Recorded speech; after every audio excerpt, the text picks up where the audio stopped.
น้อง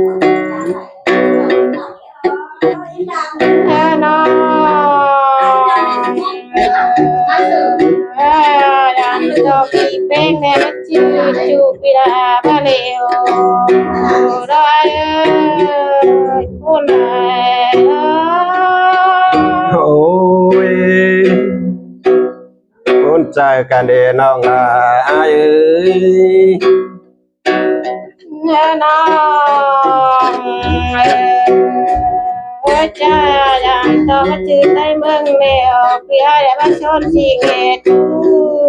ตัวรอน้องรอคนพี่รอ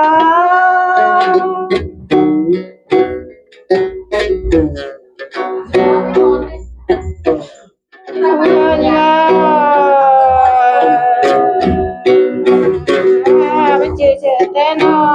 นเข้าใจว่าที่เนจูละน้องโอ้ยไปจืดจูแล้วปีลาจะนอนดีรอนอน้องเอ้ยก็ได้รอมันเจอจูของเมืองเดิมตันว่าที่เนจูน้องเพลงให้ดอกโคนโอ้ยไปจืดจูแล้วปีลาจะนอนเดี๋ยวก่อนเด้อน้องเด้อ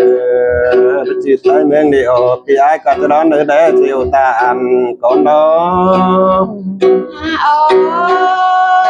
ยเสื่อยคำจึงโผล่ขึ้นจากปากคน โอ้ยแป้งดาปีดานั้นตานั้นยานเต้งโกงกันเดนนอกเอ้ย